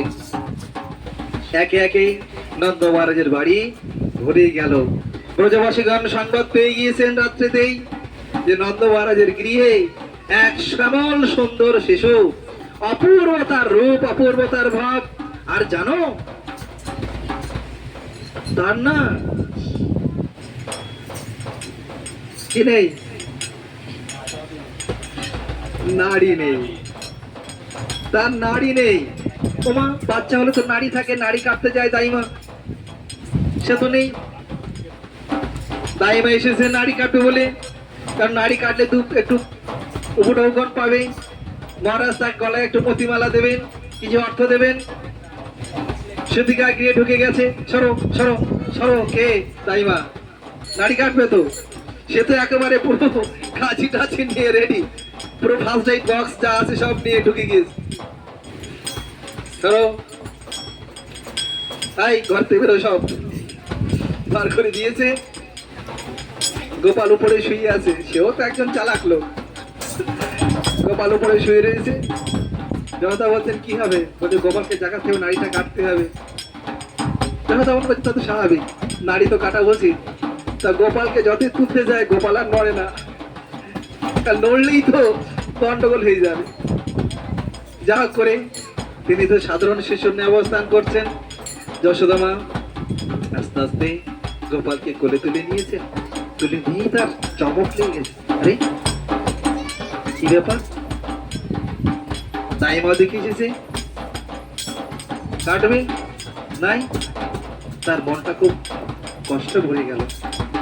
নন্দমহারাজের সংবাদ চলে গেল যে তার নারী নাই। নন্দমহারাজ বললেন, মা আপনি কষ্ট পাবেন না, আপনি যেটা যা করলে যেটা পেতেন আমি সেটা বেশি করে দেবো, আপনার কি লাগবে বলুন। তিনি তার গলার মধির মালা, তার স্বর্ণ আদি যা ছিল, বস্ত্র আদি যা ছিল, সব সেই দাইমাকে দিয়ে দিলেন। আপনি সন্তুষ্ট তো? বলছে, মহারাজ কর্ম না করে অর্থ নিলে পাপ লাগে, দোষ লাগে। আপনি মহারাজ, আপনার বাড়িতে কোনো কিছু কার্য করলাম না, আমি এগুলো কি করে নেব? বলছেন, দেখুন আমার গোপালকে আশীর্বাদ করে যান, আশীর্বাদ করে এগুলো নিন। বলছে, আশীর্বাদ করে নিতে নাই, আশীর্বাদ করলে যদি কিছু নেয় তাহলে আশীর্বাদের ফল প্রাপ্ত হয় না। নন্দনন্দন যেহেতু বিপদে পড়েছে, না দয়া করে আপনার আমার ছেলেরও কিন্তু তাকে আপনি এটা নিন, তবে আশীর্বাদ করে যান। তাই নন্দ মহারাজ সমস্ত ব্রজবাসীদেরকে নিয়ে সেখানে আনন্দে মেতেছেন। সব ব্রজবাসী সেজে গুজে সুন্দরভাবে সেজে গুজে এসেছেন। আমরা তো নতুন ছেলে পুলে হলে সে বাড়ি 6 দিন যাই না, কারণ 6 রাত অসহজ থাকি। অথচ গোবিন্দের আমার অসহজ নাই। আরে যাকে স্পর্শ করলে, যার নাম শ্রবণ করলে অসহজ দূরে চলে যায়, তিনি স্বয়ং অবতীর্ণ হলে অসহ্য কোথায় থাকবে? তাই নন্দ মহারাজ তার জাতক ক্রিয়া করলেন। জাতক ক্রিয়া করার পরে ব্রজবাসীদের সহিত অপূর্ব সুন্দর করে এই নন্দ উৎসব পালিত করতে লাগে। সেই ব্রজবাসী মায়েরা যারা ছিল তারা এসে কি বলছেন, যুগ যুগ জিও রে লালা যশোদা দুলা,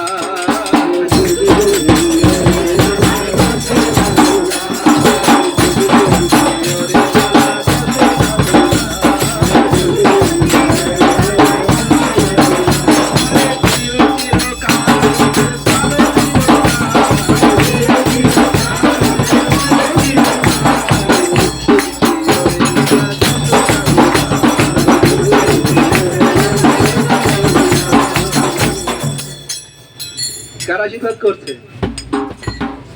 সকলেই ব্রজবাসী গোকুল। ভগবান না সে? ভগবানকে আশীর্বাদ করে কি করে নাকি? আমরা তো ভগবানের কাছে যাই, ভগবান আমাকে আশীর্বাদ করুন, কিন্তু এই যে বললাম কৃষ্ণ তাদের কাছে ভগবান নন, তাদের কাছে ছোট্ট শিশু। তারা কয়েক ওই 8 মাস আগে, 8 মাস পরে তো হয়েছে, তার আগেই এই ব্রজবাসীগণ নন্দ মহারাজের পুত্র প্রাপ্তির জন্য প্রতিষ্ঠি যজ্ঞ করেছিলেন।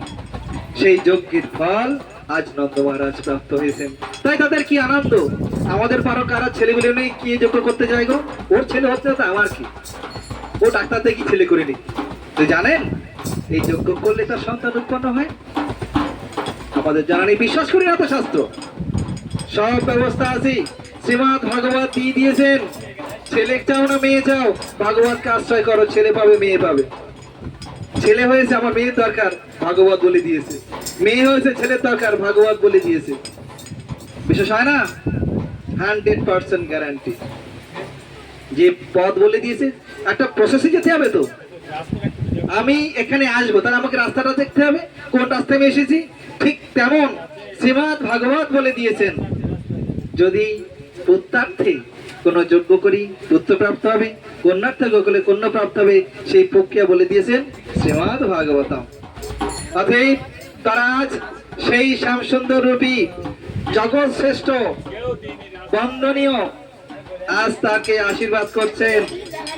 যুগ যুগ জিও রে জায়গা নেই আবার কোথায়, অনেক জায়গা আছে, এখানে রাস্তা দিতে হবে। এই চেপে যাও দিকে, আমার কথা এরা শোনেন। আমি প্রথমেই বলেছি 10 বার নড়তে হবে, ওখানে এখন আমি 10 জন ধরাবো। এই চলে এসো, দিক পরপর চলে এসো। আমরা যদি জগৎ ভরিয়ে দিই তাহলে মানুষগুলো বসবে কোথায়? চলে এসো। 1টা বাজে সংবাদ দিতে হবে, কটায় ছাড়তে হবে। এখনো খোলা হয়নি।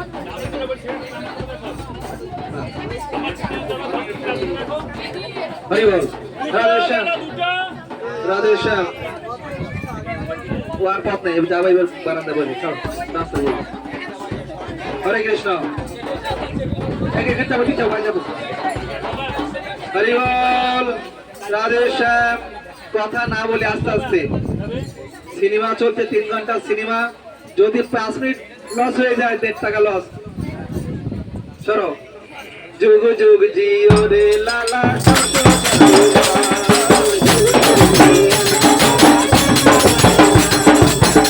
চিরকাল মোদের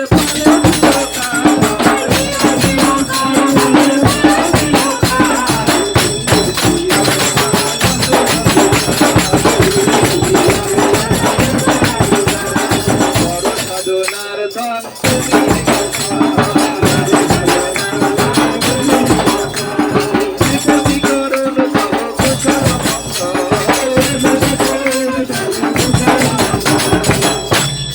সাধনার ধন গোপাল, বড় সাধনার ধন তুমি হে গোপাল। শ্রীপতি, শ্রীপতিকে শ্রীপতি, শ্রী অর্থে লক্ষ্মী, তার প্রতি হচ্ছে নারায়ণ। শ্রীপতি করুণ তব কুশল মঙ্গল,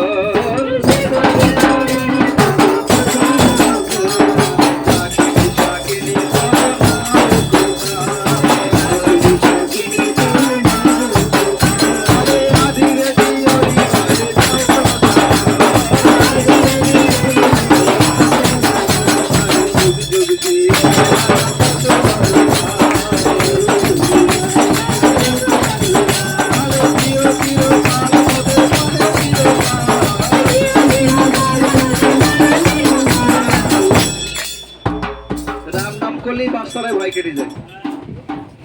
বাসন চালার সময় রাম রাম রাম রাম রাম রাম বলে ভূত পালায়। আজ বলছেন ডাকিনী শাকিনী তব না হোক কাল, এই ডাকিনী শাকিনী যেন তোমাকে স্পর্শ না করে, তোমার কোনো বিবাদ উপস্থিত না হয়। আদি রেদি হরি হয় যাও ক্রসতল, তোমার যেন কোনো শত্রু না থাকে। আরি কি বলছেন, আদি ব্যাধি হরি হয়, শারীরিক কষ্ট, মানসিক কষ্ট এসবগুলো যেন না হয়। আর ওরি হয় মানে শত্রু, এসব যেন তোমার না থাকে। সব রসা চলে যাক। যুগ যুগ জিও রে লালা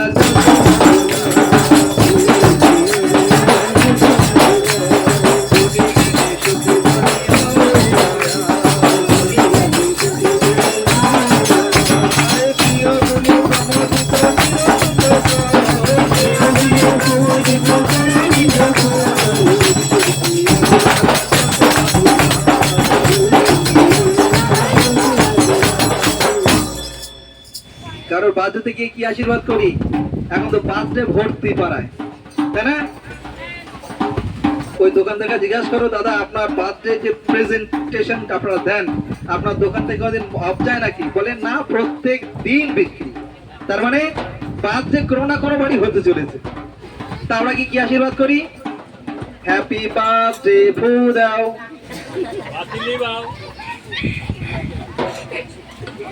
হ্যাপি বার্থডে ফু দাও। খারাপ লাগছে না শুনতে? প্রদীপ হচ্ছে শুভ জিনিস। কোনো কিছু শুভ কাজ করতে গেলে প্রদীপ জ্বালাতে হয়, প্রদীপটাকে নেভাতে নাই। প্রদীপ নিভে গেলে ওটা দুর্লক্ষণ। আজ জগৎ ফু দাও, যা এক কেক নিয়ে 14 গোষ্ঠী খাওয়াচ্ছে। বিচার আছে কোনো? একটা কেক 14 জনকে খাওয়াচ্ছে, সবার এটা সবার মুখে লেগে যাচ্ছে। বিচার আছে? বিচার করতে হবে না? আমার ওটা বাবা গালে দেবো, দাদুর গালে দেবো না? সব তো আপন। বাবা খুব বিচার না, সব আপন। খবরদার, অপরাধের বিষয়। যার জন্য কেক করেছো তাকে দাও, কোনো অসুবিধা নেই। তার মুখে দিলে, তার মুখ থেকে কেক নিয়ে 14 জনকে দিচ্ছ, কোথাকার বিচার এগুলো?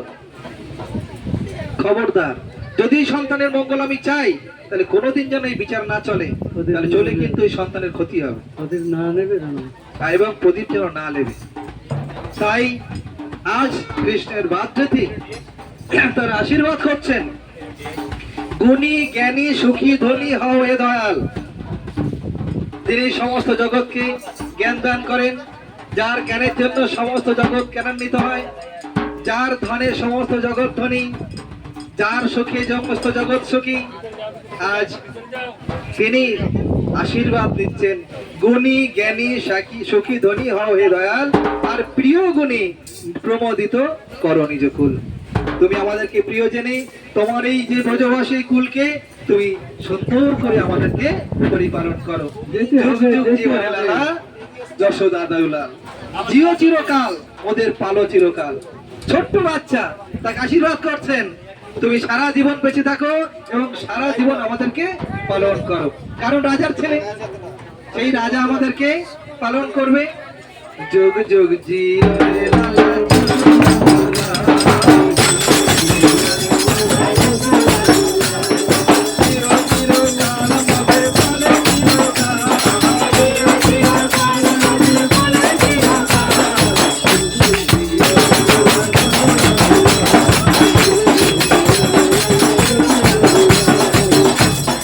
রূপে গুণে ত্রিভুবনে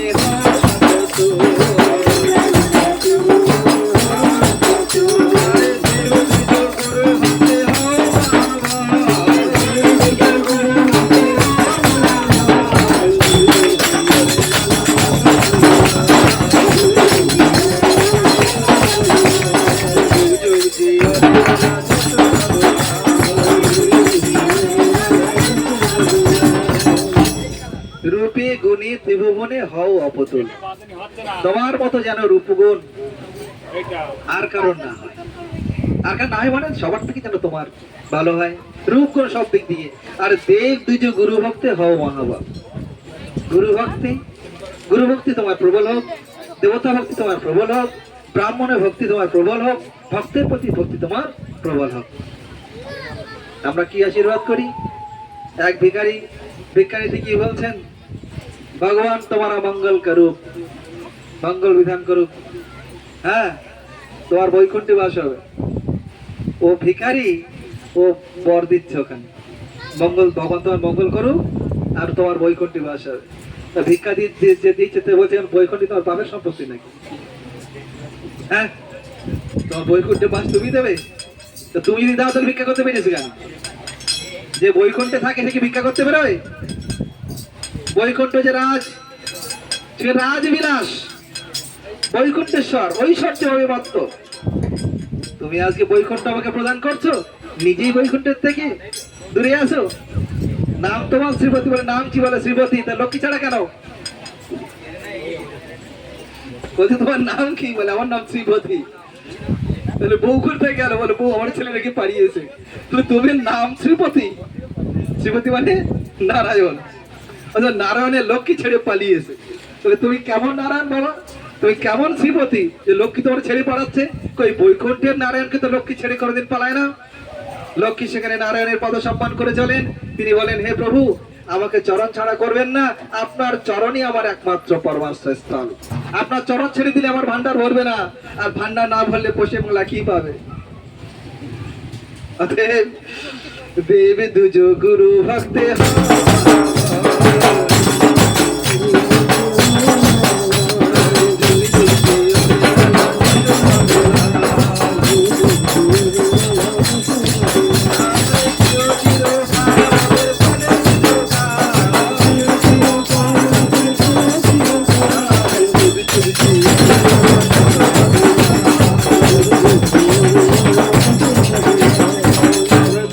গানে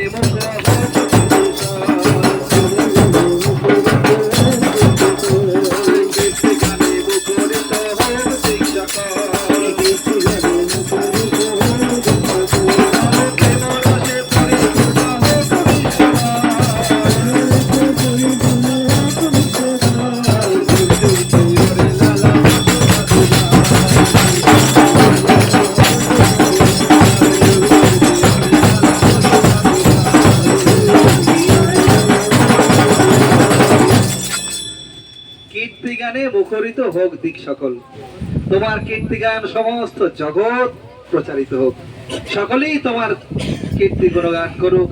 আর কি, প্রেমরসে পরিপূর্ণ হোক বিশ্বদল। এই কৃষ্ণই একমাত্র চরিত্র যিনি প্রেম রসকে জগতে প্রকাশ করেছেন। প্রেম বিনা কেউ নেই। এই যে এতগুলো ব্যক্তি আছি, প্রত্যেকের সঙ্গে প্রত্যেকের প্রেমের সম্বন্ধ। তাহলে কি সব নায়ক নায়িকা? বলে নায়ক নায়িকাই শুধু প্রেম করে, আর প্রেম বলে কিছু নাই। ওই নায়ক নায়িকার প্রেম হচ্ছে ওই লাইন মারা, বুঝতে আমার কি বলবেন ব্যাপারটা ঠিক, ওটা লাইনের কথা, ওইটা নয়। জগতে 4 প্রকার 5 প্রকার প্রেমকে প্রকাশ করেছেন ভগবান। শান্ত, দাস্য, সখ্য, বাৎসল্য, মধুর। তো ব্রজে 4টি প্রেম বিশেষ প্রতিষ্ঠিত: দাস্য, সখ্য, বাৎসল্য, মধুর। কৃষ্ণের যারা দাস্যভাবাপন্ন, কৃষ্ণ প্রভু তার দাস হচ্ছে চিত্তক, পত্রক, রত্রকারী। এরকম কৃষ্ণের সেবক আছেন যারা কিসের সেবা করেন। কৃষ্ণ যেখানে প্রভু রূপে আছেন, আসতে কৃষ্ণ প্রভু রূপে আছেন, আর তার দাস হচ্ছেন চিত্রক, পত্রক, রত্রক। এরকম আরো আছে। আর এরা গেল দাস্যরস, দাস্য প্রেম। ওই প্রভুর সঙ্গে দাসের প্রেম আছে। প্রেম না থাকলে সেবা সংগঠিত হয় না। ওই যে দাস যে প্রভুকে সেবা করবে কি দিয়ে? প্রেম দিয়ে।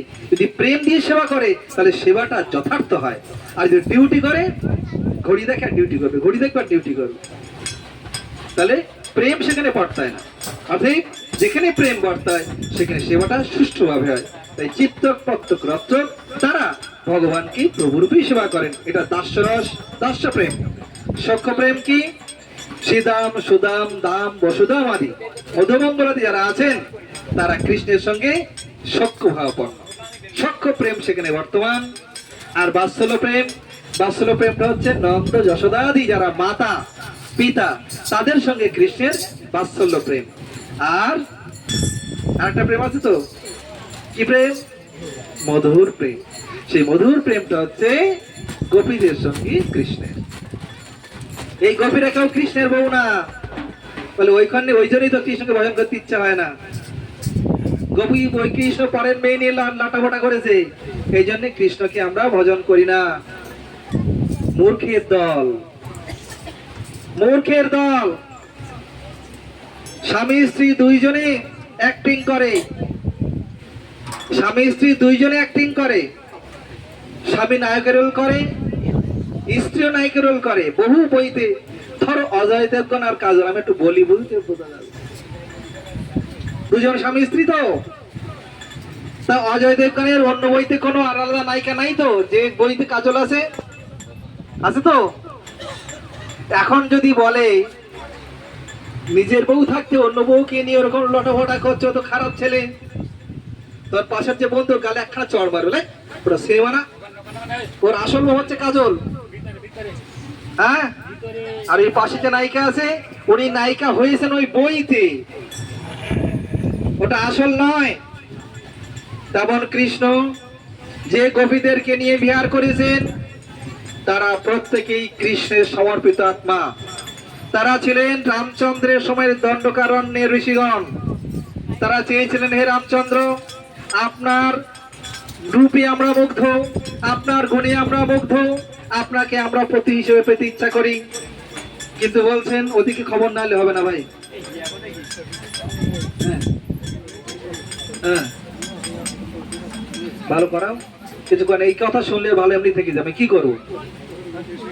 কষ্ট কার কার হচ্ছে? কষ্ট হচ্ছে না, আমার তো হচ্ছে না। ওই দেখো দোকান পাকা দিক করে দাও, পাকা ওই দিক করে দাও। যা যার কষ্ট হচ্ছে পাকা সেদিক করে দাও, আমার লাগবে না, পাকা দিক করে দাও। কষ্ট হচ্ছে না বলছে, মাইনাস পয়েন্ট তোমরা করছো, তো প্লাস পয়েন্ট আছে। কি বলছিলাম? দণ্ডকারণ্যের ঋষিগণ তারাই হলেন ব্রজের গোপী। রামচন্দ্রের কাছে প্রার্থনা করেছিলেন, হে রামচন্দ্র, আপনার গুণে রূপে আমরা মুগ্ধ, আপনার চরিত্রে আমরা মুগ্ধ, আপনাকে আমরা পতি হিসেবে ইচ্ছা প্রকাশ করি। কৃষ্ণ বললেন, আমি এক পত্নী ব্রতধর। এই রামচন্দ্রের সময়ে, এই অবতারে আমি দ্বিতীয় পত্নী গ্রহণ করব না, তাহলে আমাদের উপায় কি হবে? অপেক্ষা করো, আগামী দাপরে আমার যে স্বয়ংরূপ, এই রামচন্দ্র আমি কৃষ্ণের অবতার, আর কৃষ্ণ আমার স্বয়ংরূপ। সেই স্বয়ংরূপেতে তোমরা সকলে কৃষ্ণের পরকীয়ার রসের উৎসাহ সহ কৃষ্ণকে রসাস্বাদন করাবে। সেই দণ্ডকারণ্যের ঋষিগণ তারাই এই বৃন্দাবনের গোপী। এরা শতসিদ্ধ, এদের ছোটবেলা থেকে কৃষ্ণে আসক্তি, কৃষ্ণ প্রাপ্তির জন্য তো লালসা। মহাযোগিন মহামায়ে কাত্যায়নী মহামায়ে মহাযোগের নদীশ্বরী নন্দ সুত গোপ সুতং দেবী পতিং মেকুরুতে নম। ছোট্ট ছোট্ট মেয়ে, তারা ওই যোগমায়া দুর্গা দেবীর আরাধনা করছেন আর বলছেন কাত্যায়নী মহামায়ে মহাযোগের নদীশ্বরী নন্দ সুত পতিং দেবী নন্দ সুত নন্দ গোপ সুতং দেবী পতিং মেকুরুতে নম। ওই নন্দ মহারাজের যে পুত্র, সেই পুত্র যেন আমাদের স্বামী হয়। পরকীয়া ভাবে যা ব্রজতে প্রচার, এগুলো জানতে হবে বিশেষভাবে। কৃষ্ণের দ্বারা এমন কোন লীলা হয়নি যার দ্বারা জগতের অমঙ্গল সাধিত হয়। কৃষ্ণের সমস্ত মঙ্গল জগতের মঙ্গল কার্য জগতের মঙ্গলের জন্যই হয়েছে। এবার সুতগীত, মাধব গীত বংশ পরিচয় দিয়েছেন। আমি এগুলো বাংলায় পড়ি, নাহলে কীর্তন এত গেলে বুঝতে পারবে না। আমরা যার আবির্ভাব তিথি পালন করেছি কালকে, আজকে যার উৎসব, সেই কৃষ্ণের বংশ পরিচয় দিই। আমাদের প্রত্যেকের বংশ পরিচয় আছে, একটু জেনে রাখি। পদ্মনাভের নাভি পদ্মে ব্রহ্মার উদয়, ব্রহ্মপুত্র অত্রি, তার পুত্র চন্দ্র হয়। ভগবানের গর্ভদশায়ী যে বিষ্ণু, বিষ্ণু তিনজন আছেন, কারণদশায়ী বিষ্ণু, গর্ভদশায়ী বিষ্ণু, ক্ষীরদশায়ী বিষ্ণু। কারণদশায়ী বিষ্ণু রূপে দেবী দুর্গার গর্ভে দৃষ্টিরূপ বীর্য আধান করে শিবরূপ লিঙ্গের মাধ্যমে এই জগৎ সৃষ্টি করিয়েছেন দেবী দুর্গার গর্ভের থেকে। সেই গর্ভের থেকে যখন 24 তত্ত্বময় যে ব্রহ্মাণ্ডে প্রকাশ হয়েছে, ব্রহ্মাণ্ডকে ধারণ করেছেন গর্ভদশায়ী বিষ্ণু রূপে। এবং ওই ব্রহ্মাণ্ডের মধ্যে যে জীব সৃষ্টি হয়েছে, এই আমরা যারা আছি, এই প্রত্যেক জীবের হৃদয়ে যে ভগবান আছেন, তিনি হচ্ছেন ক্ষীরদশায়ী বিষ্ণু। যিনি লিঙ্গ রূপে দৃষ্টির সাহায্যে, শিবলিঙ্গ রূপে দৃষ্টির সাহায্যে বীর্য রূপে দুর্গার গর্ভে প্রবেশ করাচ্ছেন, তিনি কারণদশায়ী বিষ্ণু। যিনি ব্রহ্মাণ্ডকে ধারণ করিয়াছেন, তিনি গর্ভদশায়ী বিষ্ণু। আর যিনি প্রত্যেক জীব হৃদয়ে আছেন, তিনি হচ্ছেন ক্ষীরদশায়ী বিষ্ণু। সেই গর্ভদশায়ী নাইভগ্ন থেকে ব্রহ্মার উদয়, ব্রহ্মার পুত্র অত্রি, তার পুত্র চন্দ্র, চন্দ্রবংশ পরম্পরায় যজাতি মহান। একটু ঘুরিয়ে দাও, নাহলে দম লেগে যাবে। চন্দ্রবংশ পরম্পরায় যজাতি মহান হয়ে যাবে, পড়ে দেওয়া আছে। তার জ্যেষ্ঠ পুত্র যদুরাজ ভাগ্যবান। চন্দ্রবংশ বললাম, পুত্র চন্দ্র হয়, সেই চন্দ্রবংশে কে আছে? যজাতি, তিনি মহান। তার জ্যেষ্ঠ পুত্র, তার নাম হচ্ছে যদুরাজ। তার অবস্থান বৃষ্ণিবংশ কীর্তিমান, তাহি দেবমীর নামে নৃপতি মহান। এই যে কীর্তিমান, তার পুত্র হচ্ছে দেবমীর। সেই যে দেবমীর, তার তনয় হচ্ছে পর্জন্য, রাজন্য, উর্জন্য। জেনে রাখি, পরে হয়তো বুঝতে হবে না, পরে কেউ জেলে আমি ভেঙে দেখাবো। শুভের জনা কন্যা তাহে কুভবংশধন্যা। এবার যার পুত্র কৃষ্ণচন্দ্র স্বয়ং ভগবান, ব্রহ্মা যার অঙ্গকান্তি পরমাত্মা অংশ, সেই ভগবান কৃষ্ণ সর্ব অবদংশ। এই পর্যন্ত হইতে এই যে নন্দ মহারাজেরা 5 ভাই, তাদের প্রকাশ, আর নন্দ মহারাজের থেকে কৃষ্ণের। অতএব এবার কৃষ্ণ তিনি আবির্ভূত হয়েছেন। নন্দস্তত্মজ উৎপন্নে জাতোল্লাধ মহামনঃ আহয় বিপ্রাণ বিদজ্ঞান স্নাত শুচির অলঙ্কৃতঃ বাচয়িতা সস্তয়নম জাত কর্মাত্মচ্যস্য বৈ কারায় মাস বিধিবৎ পিতৃদেবার্চনং তথা। শ্রীকৃষ্ণ পুত্ররূপে আবির্ভূত হইলে উদার চেতা নন্দ মহারাজ অতিশয় আনন্দিত হইলেন এবং স্নাত শুদ্ধ অলঙ্কৃত হইয়া বেদজ্ঞ ব্রাহ্মণগণকে আহ্বান পূর্বক স্বস্তি বাচন করাইয়া যথাবিধি পুত্রের জাতকর্ম দেবতা ও পিতৃপুরুষের অর্চনা সম্পাদন করিলেন। ছোট ছেলে হয়েছে, তার যা যা করার প্রয়োজন নন্দ মহারাজ ব্রাহ্মণদেরকে বৈষ্ণবদেরকে দিয়ে সমস্ত সেই কাজ করিয়ে তাদের দানের ব্যবস্থা করলেন। ওদিকে বসুদেব তিনি আছেন কারাগৃহে, সেই কারাগৃহে থেকেই তিনি সবাইকে দান দিয়েছিলেন। বলে সে হয়, অবশ্যই হয়। মনে মনে দান দিলেও সে দানটা সেখানে যায়, ওই ফাঁকিবাজদের দান না। আমি তোমাকে 5,000 টাকা দিলাম, ধরো। ধরেছো? বলছে হ্যাঁ ধরেছি। বলে যাও খাবার খেয়ে এসো। কি বলছে? 5,000 টাকা দিলাম, মনে করো তো 5,000 টাকা দিলাম, ধরেছো? বলছে হ্যাঁ ধরেছি। বলে যাও খাবার খেয়ে এসো। বলে কই টাকা? বলে ধরেছো তো। তুই যে বললে টাকা ধরেছি। এরা ফাঁকিবাজ, এদের কথায় নয়। মনে মনে একটা সংকল্প হয়। মেয়েটাকে বিয়ের সময় বলেছিলাম, মা এখন সব দিতে পারছি না, আমি তোকে পরপর আস্তে আস্তে কিছু দেবো। বাবার সংকল্প হয়েছে, মায়ের সংকল্প হয়েছে, মেয়েকে তো দেওয়া হয়ে গেছে। সেটা জানবে আস্তে আস্তে বাবা আমাকে দেবে। একবার একটা হার দেবে, একবার একটা নথ দেবে, একবার একটা আংটি দেবে, সংকল্প হয়ে যায়। তাই ভগবান তিনি আবির্ভূত হলে বসুদেব কারাগারে কি করবে? সে তো বন্দী।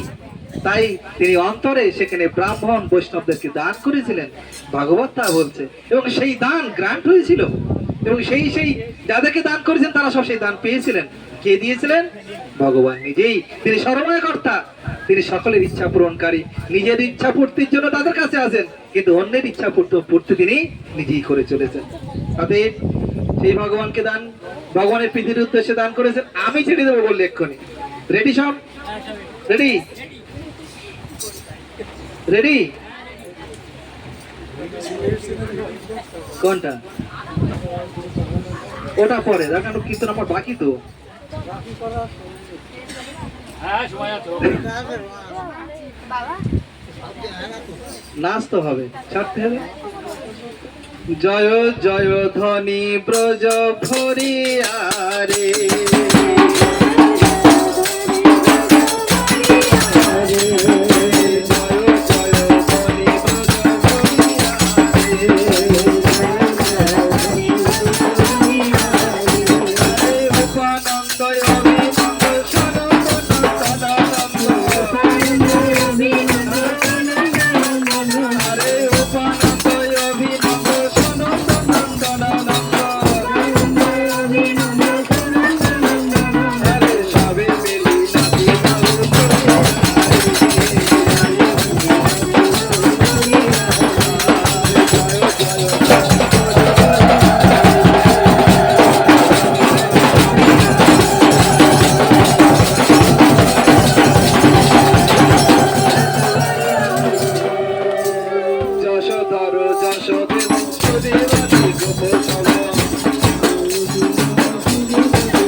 আরে নাচ জানি ওটা একটু ভয় করে দাও। নাচে রে নন্দ, নাচে রে নন্দ,